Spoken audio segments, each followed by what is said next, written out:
What's up, guys? Sub-Zeric here, back for another VOD review. Today, we're doing a VOD review of a Rank 1 North America, Wasianiverson. He's just been smurfing it recently. I mean, if you look at his last 23.0 AVP, 6 wins. And the real thing is 16 top 4s in his last 20 and 0 ace. Look at this. This guy has just solved how to not... sometimes not even bot 4, but to not go 8th when he has to bot 4. Great stats. I mean, it looks like he's been playing more into like Divinicorp style lines like that. But, you know, a decent amount of variety here. I mean, this is his 8th where he's just playing, these are like scrims, right? Yeah. Some 8s 6 hours ago playing some scrims. This is probably 4v4 scrims, right? Malala? Yeah, probably. But yeah, really, really great stats. And the other crazy thing is, if you actually compare him to the rest of the leaderboard, look at this. He's 1849 LP, so like 200 LP above second place. And look at that, only 330 games played. This is like nothing. Everybody else who's in the running for the top spot here, way more games. The only person who even comes close here is Ice, but Ice is 250 less games. So, I mean, shout out to Ice. Maybe I should do an Ice VOD review. I don't know if this person streams, but I mean, honestly, very similar, like very low amount of games played, very high elo. This is really, really impressive stuff. But you can see why 64% top 4 rate, 25% win rate. I mean, if you look at the rest of the top even 10, nobody comes close. You have to go all the way down to Dish Soap to find somebody who's close there. So, I mean, just really great stats out of Wasian. And I mean, yeah, just excited to watch him play. He's also, this is a game on his Smurf account, which, I mean, to be fair, his Smurf account is still quite high elo, 471 LP, and he's in a lobby with, you know, Toronto, Tokyo, Black Sheep, Me for Seraith, VCLF. This is not a bad lobby by any means. So, you know, his Smurf account is at the level that, you know, I mean, he's higher than a lot of people's mains account. All right, we check Exotech to start off here. Hyperfang's Repulsor Lantern is really good. Maybe one of the best options here. You get Repulsor Lantern for a giant Mordekaiser, and you get the Hyperfangs for an item for your Varus. So really, really nice. Definitely something that we can think about playing. We're going to start off actually holding on to, yeah, I was about to say, I'm a little bit surprised that he wanted to hold on to those guys, and he doesn't. He's going to hold on to AMP. I mean, I feel like after Street Demons have gotten a bit weaker, you're not as excited to play around that. He's going to pick up the Jax and the Kog'Maw here. Not actually going to hold the Poppy there, which would play into the Morgana reroll line, but I think he's just saying, with Sword plus Belts here, I'm probably not angling it. I don't know, I'm a little bit surprised he doesn't hold Poppy here, but wants to hold more onto the Street Demon opener rather than something else, and wants to also have this AD backliner. We do get dropped to Jhin here, so this is very good direction if we do want to play into that setup, and we do all of a sudden have really, really good direction. I mean, this is fantastic direction into Divinicorp. I mean, Hero Crabbag would be funny, but I don't think you want to go for this. I think the big question here is who's angling, who else this lobby is angling Divinicorp? Because we can take this and just straight up play Divinicorp here. And yeah, he is actually going to say, my spot is so good that I am just going to straight up play this from here. Not even, I'm kind of surprised he doesn't scout the lobby here, but he's just saying, you know what, my spot is so good, I'm going to play Divinicorp, and other people can, you know, pivot out. I'm in a high enough elo lobby that other people are going to scout me, see that I have a great spot for Divinicorp, and are going to let me play it. I already have the Varus. I have the dupe as well, which can, you know, get me to an early, like, Mordekaiser 2 or something like that, or be used to 3-star stuff. And yeah, we're going to team planner out Divinicorp, and, I mean, I'll say, you guys probably know the Vexotech Divinicorp line. I would not be... you know, I would be surprised actually if you guys have never seen this line before. But once we're at this point in the set where things are relatively balanced, it's not about, ooh, and we do get second Augment here. Oh, it's I didn't even see the portal that we're in because I was yapping so much, but it's 3 augments to start off with. So like 3 augment stage 2. All right. Worth the wait. I mean, you can't really take anything that commits you to a specific line with this. So, I mean, Cluttered Mind Healing Orbs I'm not the most excited about, but I mean, you can't take Worth the Wait. Flurry of Blows, I mean, it doesn't seem amazing. I mean, it's crit chance onto your dudes, but I don't know. I don't like it for some reason. Ooh, Living Forge. It's kind of interesting. I'm actually down to do a stats check if he takes this here. I mean, it's always a good option. It is kind of sad that you lost 1 combat on it, but I mean, 1 combat's not the end of the world. And yeah, ooh, pumping. I mean, you can't take Wandering Trainer here, so I don't think you can take this. Cooking Pot Raining Gold's kind of a funny idea.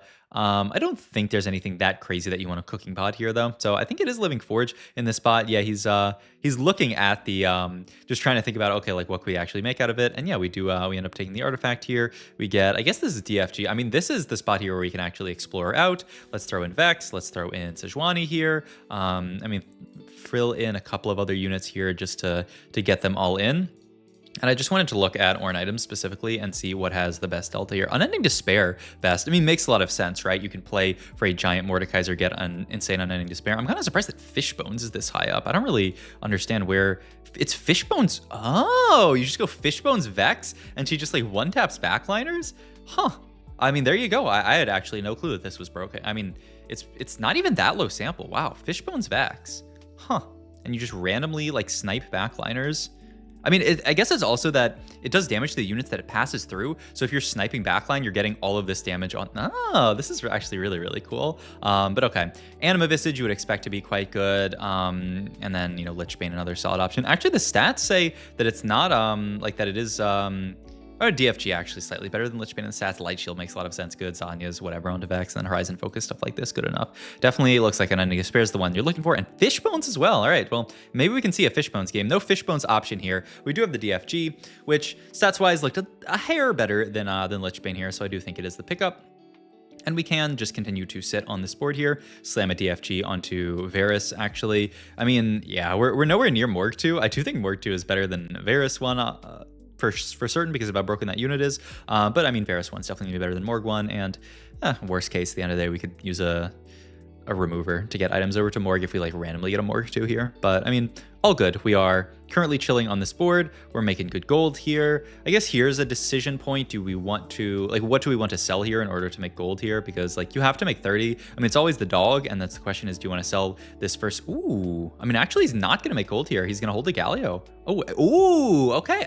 I like this a lot. So we get to hold the Galio, which opens us up into a Cypher possibility. We still get to hold the Jax as well. We still get to make 30, and yeah, we lose the Ross, but we don't actually care about the Ross right now. Oh, that's so smart, actually. You get to hold the Galio and make 30, because it's a very, like, little thing, but I think a lot of people get tripped up by it. All right, pick up the Draven here, and yeah, we're on the...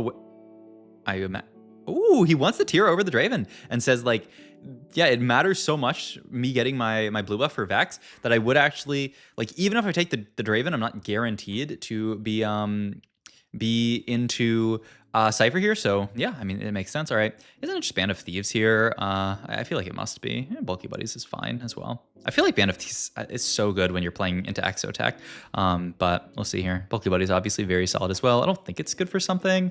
Team building, gain 1,000,000 duplicators. I mean, it's kind of a consideration. You could take team building here, and then you have 3 dupes, and they're actually like almost guaranteed to get to like a Mord 3 or a Varus 3.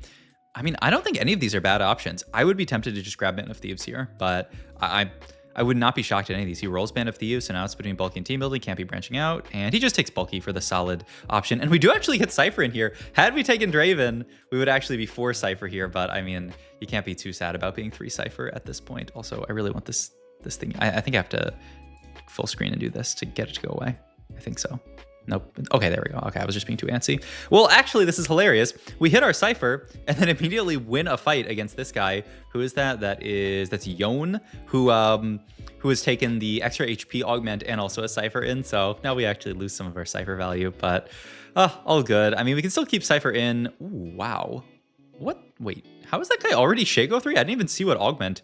I don't think they had an augment that got them there. I think they just Giga High rolled on Shacos. What? Okay, I mean, we can look back at that once we fight them. But all right, we are going to keep Cypher in because why not? We don't have a strong opener, so we might as well play this, and we'll build up a loss streak again. So it's actually pretty tragic to win that first fight, but this will also give us kind of the potentially the econ or the items to get to a strong board on level 8, because we're no econ augment here. We're pretty rich just because of the way this lobby ended up occurring. I mean, we got some extra gold from the hacked augment split, but yeah, we're not going to be like super rich this game with 0 econ augment, but we're going to be rich enough with potentially getting gold from our Cypher and just from, you know, our spot being beast. All right, we have the Gunblade here if we want to make it. Seems quite reasonable. We are going to fit Cypher back in, just swapped our board out a little bit to make sure that we didn't lose to minions here. I mean, I do think we are still, I mean, you have to play Vexotech from this spot. There's not much else as far as lines that you can play. You could play, I've heard tale of like Elise, type lines, but yeah, it's whatever. I'm kind of, what's the deal with this itemization? Why are we gumblading the LeBlanc and then leaving this on Varus? He thinks, I mean, I guess the idea is we won't have to burn a remover now to move Gumblade off of Varus, and we also don't care that much about winning. I mean, yeah, this plan saves a remover because we can just sell LeBlanc later, obviously. I was about to pause for Augment, but there is no need because there's no Augment here because we've gotten all our Augments already. So that's pretty chill. We can just keep sitting here, making good gold here, playing for, you know, a decent amount of, I mean, just straight up loss streak with Cypher, and we're going to make it to level 8, probably 4-2 it, maybe even 4-1 it, honestly, with this amount of gold, and play for our board. And as we see the other people in the lobby, I mean, I do think players at this elo are good at just, like, avoiding you, you know? And, yeah, this... I don't understand. The Shaco guy has no augment that gave him Shakos. He just has a Shaco 3 out of nowhere, and he had that so early. I don't get that, but yeah, I mean, we just get to chill on this line, and it looks really solid just looking at the rest of our room. But I mean, I'm still thinking about the fact that he just didn't scout at all. I mean, maybe it's because he's playing on a smurf, or maybe it's just he thinks this line is so broken from this augment that even if I'm 1 or 2-way contested, it's going to be okay. Because, like, just for my own games, I'm always so afraid of taking an augment like this and being, like, super, super contested. I mean, maybe he thinks... I don't think he thinks there's another line that can be played. Also, ooh, we're taking some bad losses. We're killing like 0 units every time. I mean, maybe this is our shot to grab Vex off Carousel. We cannot, and there's not actually a single relevant unit on Carousel. Oh my god, and we don't get the tier. I mean, glove onto Mord seems... Ooh. Wow, he's actually gonna take Belt here as well. I mean, I was thinking Mord for Mord, and we get to grab the glove here, make Guardbreaker, but he's gonna take Belt here. I mean, this gives him a Warmogs, which is going to be very, very nice with that Repulsor Lantern. So this must be the idea, right? Is that Warmogs plus I mean, I'm honestly down to pull up the statistics here when because I mean, we're here, right? If you have a Repulsor Lantern, or not Repulsor Lantern, it's the other one, it's Corrupted Chassis this game, right? I think so. Actually, maybe it is Repulsor Lantern. I mean, either way, I won't worry about it. I feel like it's Repulsor Lantern, but I mean, either way, HP synergizes with these items really, really well, so I don't think he minds. Ooh, and the remove here, actually, to so that we just make sure that we lose this. I mean, it's so scary, right? We're going to be so low here, actually, but okay. I mean, 2 more loss. This is a spot, honestly, where I feel like Wasian spot is not that amazing. I mean, we hit Mord 2. That is fantastic. That is going to really help stabilize us, especially because, I mean, we have this Warmogs for Mord. Like, this helps us a lot. What are we at stacks-wise here? 146. So we're not going to get to that magic 290 number where you can start getting radiant items unless we like raise the stakes here, but I doubt that's going to happen. So we're just going to get like an okay cash out. I mean, we actually might hit that cash out that has multiple dupes or multiple 3 costs in it. I mean, that could help a lot. If we get 2 dupes here, we almost have Mordekaiser 3 on lock from this spot. I mean, that would be fantastic for us. 186 here. Let's see what the cash out is. Yep, bunch of 3 costs. So any Mords here would be huge. Don't really need the Dravens. No Mords, but I mean, just a lot of gold that we get, and now we can start pivoting the board. We are rich enough here, and yeah, I mean, the econ from this is going to put us into a spot where we didn't take econ augment, but we didn't need it because we're Cypher here. All right, we get this orb that jumps up into like the bigger levels of the orb. We get full item here, item-wise here. Still no blue buff or Guardbreaker actually, but we have to roll here to get our board in. We get some blobs onto Zach here, which he's probably not going to stay on our board forever. That's our 6th Mordekaiser, by the way, so really getting the Mordekaisers. Continue to roll here with the extra gold. We hit Vex too, and yeah, we just sell the Zach at this point. Get our positioning down, beautiful, and yeah, it was Repulsor Lantern. I don't know why I second-guessed myself on that. Well, okay, then I will actually pull up. So if you have Repulsor Lantern onto this Mordekaiser unit, I just wanted to look at like other items onto Mord here. Oh yeah, I need to split my item holder here. Mordekaiser. Where's Warmog? I mean, it's fine enough. And that actually says like Crown Guard is one of your best options when you're Repulsor Lantering. Interesting. Okay, well, I mean, Warmog's never bad. Can make... Ooh, we're actually gonna opt to make GS here. I mean, yeah, this makes a lot of sense. We already have our sword killed for the Gunblade, and so we need something to do with this. GS is very, very solid. Means we're probably not going to like we have blue buff here, and we're probably not going to make it to Guardbreaker, but I mean, maybe we still will. Item wise here, I mean, it must be red buff, right? We have no heal cut, and we're actually a little bit far off of it. This belt, I mean, it could be heal cut, but I think red buff, throw that onto, I mean, you can put it onto Varus or Vex. I mean, you'd have to move it later if you put it onto Vex, and I feel like this Wasianiverson guy really values his removers in this comp, interestingly enough. But okay, we won. We get our Orin item here. It is Unending Despair. Oh my god. for our Mordekaiser. Remember when we looked at the stats, that is the single best one, and we are on our way to a Mord 3. We are only 2 off at this point, so this spot is looking really, really good. And we found the Vex 2. We found everything. We should be stable this stage. We got, rewarded from our loss streak here, and so let's see what Mord can do here with the Unending Despair. I mean, holding the line for so long, doing so much damage as well. Dude, Varus actually really smurfing that fight.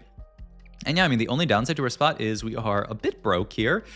Basically, I mean, it's going to be hard to make our first 10. We're scouting that Bruiser guy, but that Bruiser guy had like no Mordekaisers. I think we're actually so pleased with this spot because, yeah, this guy, I don't think they have a single one.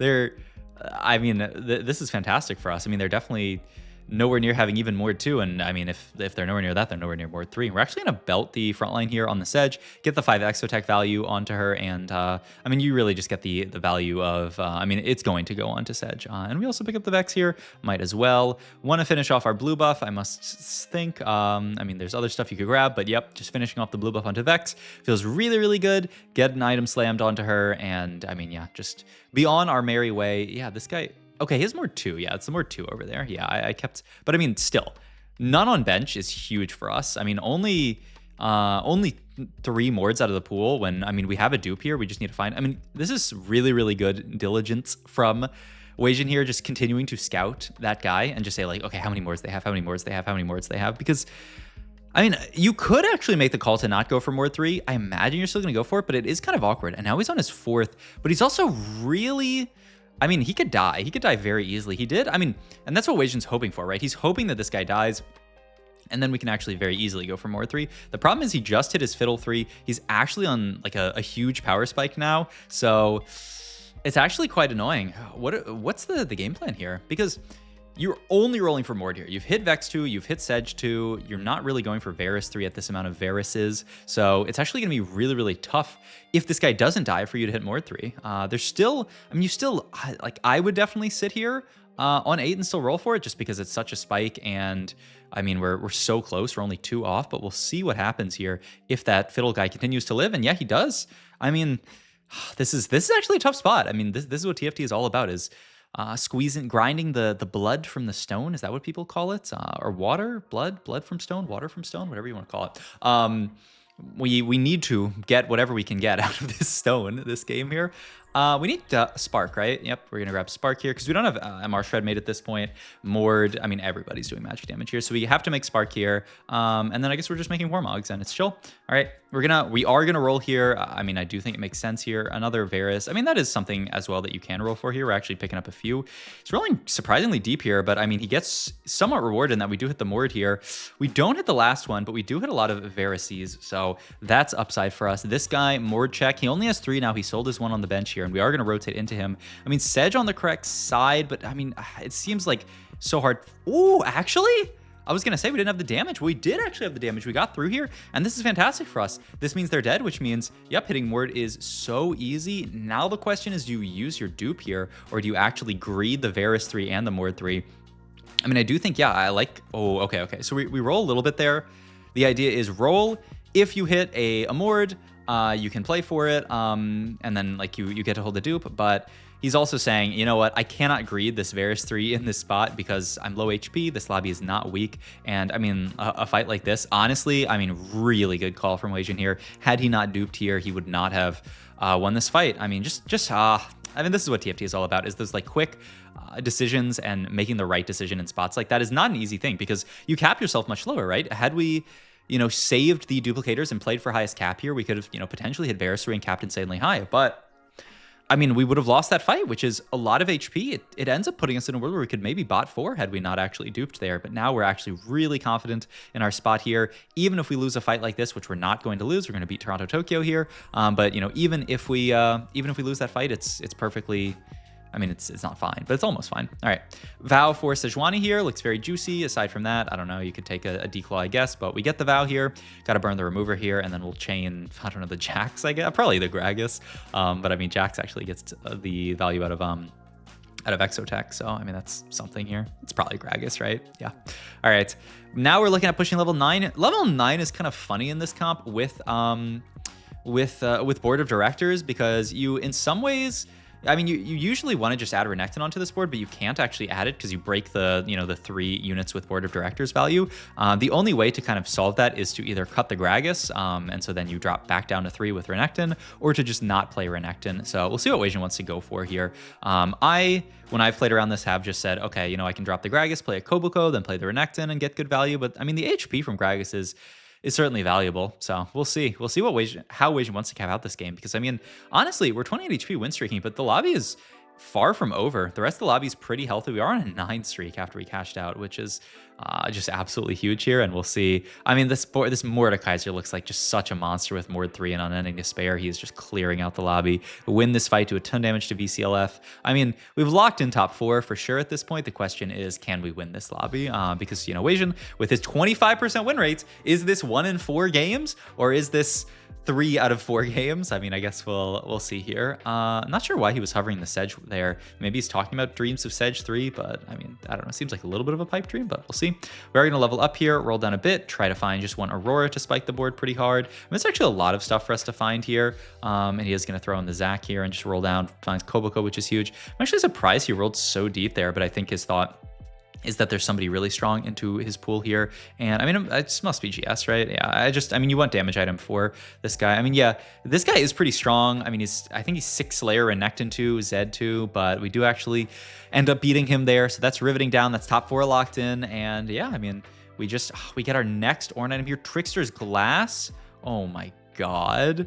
And he's actually, going to Trickster onto the Aurora. I mean, not only is this Trickster's Aurora in that we get another unit that we can actually get the value out of, but it's 2 Auroras on your board. I mean, that is so disgusting. I mean, pick up the Garen to throw in. I mean, it's not, throwing in Garen's not amazing, but it's something. And really smart move of the items. Move the red buff over to the Aurora because she spreads heal cut so well. And this also allows us to put GS onto the Varus. And he is doing so much damage, way more damage than the Aurora at this point, that it makes a ton of sense. So I love this. Pick up another Aurora here for potential Aurora 2. Throw in Urgot. I mean, it's just a masterclass, man. I mean, he's doing it all. I mean, it's just, I feel like this was a perfectly played game from Wasian, and I mean, a little bit of luck here and there, but I mean, honestly, just well played, good TFT. I don't think there's anything he saw this game that was like, oh my God, I can't believe he high rolled that hard. Like, he just lost streak very well with Cypher, used his augment and the extra resources from Cypher to cap out abnormally high of this game. And I mean, it's just light work here. I was thinking adaptive just to finish off Aurora item here. Must be decent, and we can keep rolling here. Maybe we find an Aurora 2, or I don't know. I mean, yeah, now that we're on 4 gold, he's actually not even gonna roll deeper here because he knows we need to hold all this stuff. I mean, to be fair, first race the board's not bad. 7 Street Demons, Samira 2. It's kind of funny seeing a Street Demon board do so well these days. I mean, they have Koboko 2. I mean, this board doesn't suck. I mean, it's still quite solid. It's just, I feel like it's a lot less popular after it got nerfed a little bit, but I think our board just clears. First Wraith not dead here, so we got one more fight to go. We can roll down, hopefully hit an Aurora 2 and an Urgot 2. Oh man. I mean, First Wraith got to push 10, but I mean, after hitting both of those, I think it's a wrap. We'll see. Only one more. I mean, actually, no, we could lose this fight and go to stage 7. I mean, that would be kind of fun, but I feel like Wasian's board cannot lose here. We're getting good swaps in. Getting Sejuani same side as the brand here, I think, is very, very important. Though, actually, we got really trolled. The Sejuani ended up ulting backwards, and I think, oh my God, we might lose the fight. Wow, wait, we actually do lose. It's on to stage 7. I thought this game was a wrap, but that was crazy. It was... What ended up baiting our Sedge back? I really want to go back, but this thing, I mean, it could have been Rengar is one thing that it's like either Rengar or Viego that can like jump behind Sedge and make her ult a little bit further back, because yeah, we didn't end up getting the ult off. Actually, I mean, yeah, it looked like it ulted like backwards, like a hex backwards. So I feel like it was a unit back there. But all right, we pick up 2 Kobokos here. Just blue buff for Morgana, sure, why not? And we are going to go into our last fight here, just trying to get Sedge on the right side here. Throw Sedge over there. I mean, we need the Sedge, the Spark to be in front. And I mean, this is kind of nice. We get to spread our positioning out a little bit. So the Mord and the Sedge are kind of diversified in their tankiness. And we do get better ults here. So it is a win for Wasianiverson. I mean, a very, very well played first. Shows why this guy is rank 1. I mean, I just think a very beautifully played game. So hope you guys enjoyed this video. If you did, please like, comment, and subscribe. Check out my Twitch, my Metafy, all my links down below. And I will see you guys in the next video. Thanks for watching.